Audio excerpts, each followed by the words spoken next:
द्वितीय अध्याय सांख्य योग। कृष्ण अर्जुन संवाद। संजय बोले, उस प्रकार करुणा से व्याप्त और आंसुओं से पूर्ण तथा व्याकुल नेत्रों वाले शोक युक्त उस अर्जुन के प्रति भगवान मधुसूदन ने ये वचन कहा।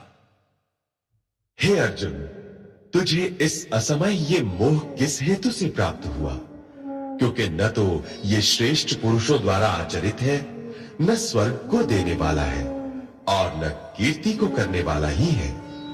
इसलिए हे अर्जुन, नपुंसकता को मत प्राप्त हो। तुझ में ये उचित नहीं जान पड़ती।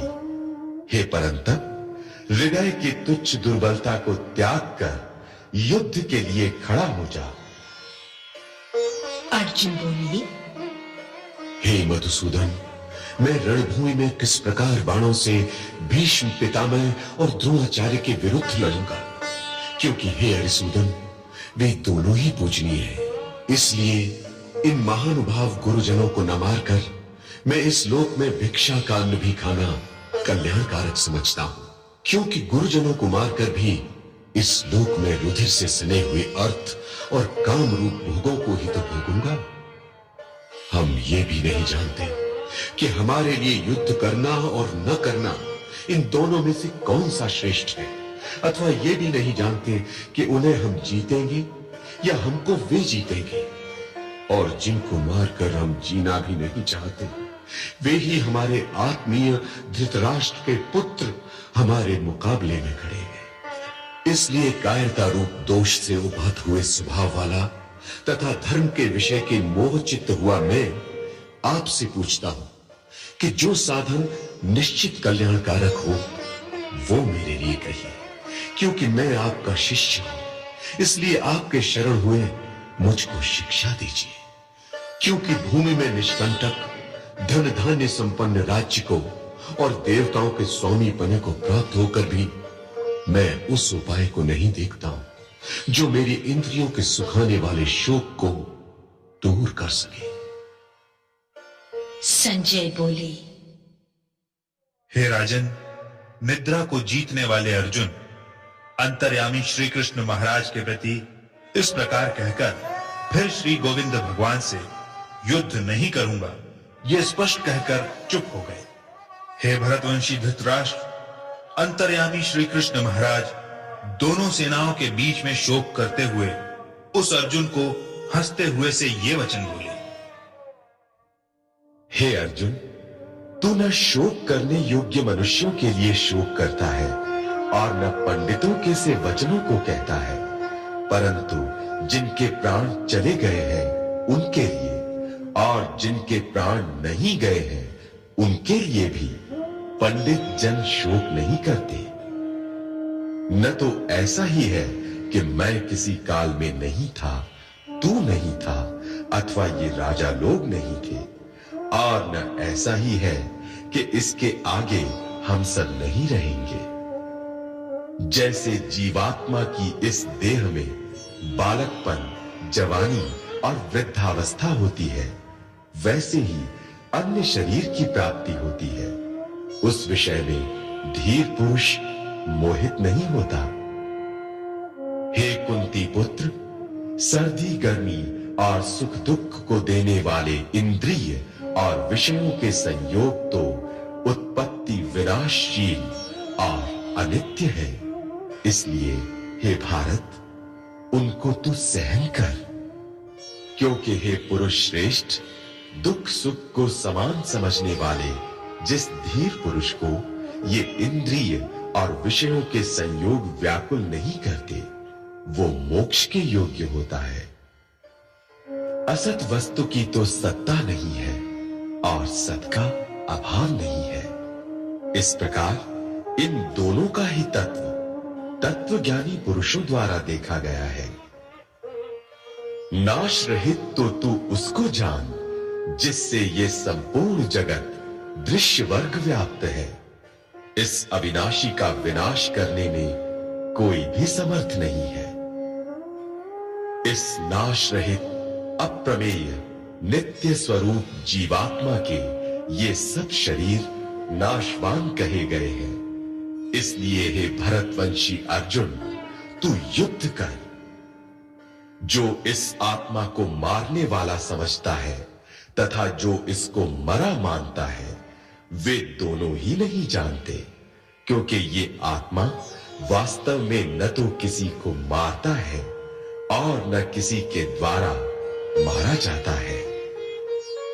ये आत्मा किसी काल में भी न तो जन्मता है और न मरता ही है, तथा न ये उत्पन्न होकर फिर होने वाला ही है, क्योंकि ये अजन्मा, नित्य, सनातन और पुरातन है। शरीर के मारे जाने पर भी ये नहीं मारा जाता। हे पृथा पुत्र अर्जुन, जो पुरुष इस आत्मा को नाश रहित, नित्य, अजन्मा और अव्यय जानता है, वो पुरुष कैसे किसको मरवाता है और कैसे किसको मारता है। जैसे मनुष्य पुराने वस्त्रों को त्याग कर दूसरे नए वस्त्रों को ग्रहण करता है, वैसे ही जीवात्मा पुराने शरीरों को त्याग कर दूसरे नए शरीरों को प्राप्त होता है। इस आत्मा को शस्त्र नहीं काट सकते, इसको आग नहीं जला सकती, इसको जल नहीं गला सकता और वायु नहीं सुखा सकता, क्योंकि ये आत्मा अच्छेद्य है।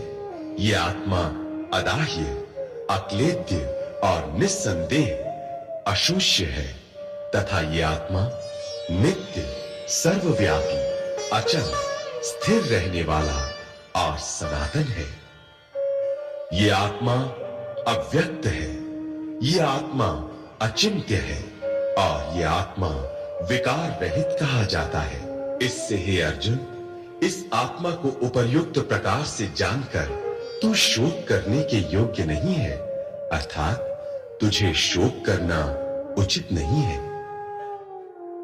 किंतु यदि तू इस आत्मा को सदा जन्मने वाला और सदा मरने वाला मानता हो, तो भी हे महाबाहो, तू इस प्रकार शोक करने के योग्य नहीं है, क्योंकि इस मान्यता के अनुसार जन्मे हुए की मृत्यु निश्चित है और मरे हुए का जन्म निश्चित है। इससे भी इस बिना उपाय वाले विषय में तू शोक करने के योग्य नहीं है। हे अर्जुन, संपूर्ण प्राणी जन्म से पहले अप्रकट थे और मरने के बाद भी अप्रकट हो जाने वाले हैं, केवल बीच में ही प्रकट है। फिर ऐसी स्थिति में क्या शोक करना है?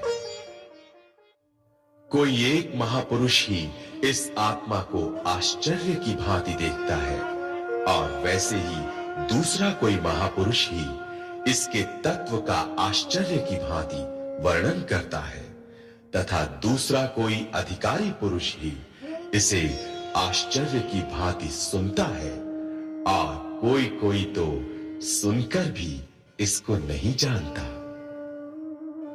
हे अर्जुन, ये आत्मा सबके शरीरों में सदा ही अवध्य है।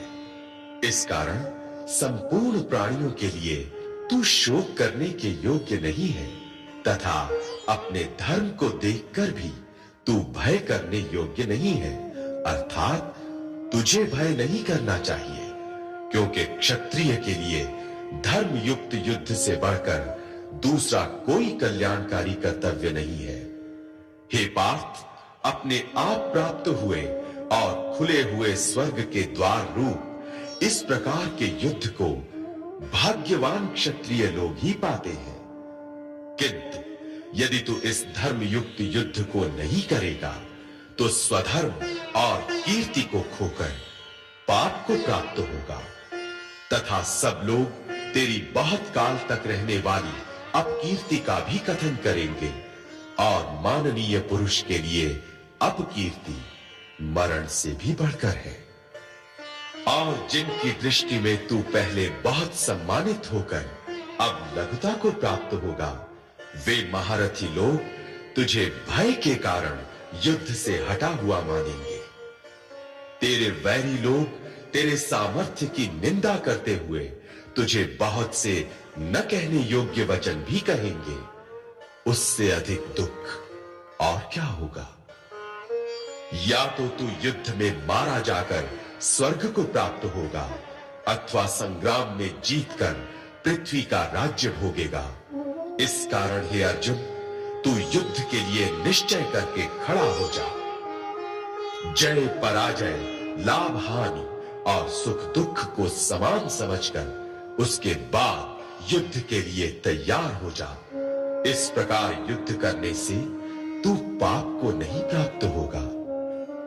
हे पार्थ, ये बुद्धि तेरे लिए ज्ञान योग के विषय में कही गई, और अब तू इसको कर्म योग के विषय में सुन। जिस बुद्धि से युक्त हुआ तू कर्मों के बंधन को भली भांति त्याग देगा, अर्थात सर्वथा नष्ट कर डालेगा।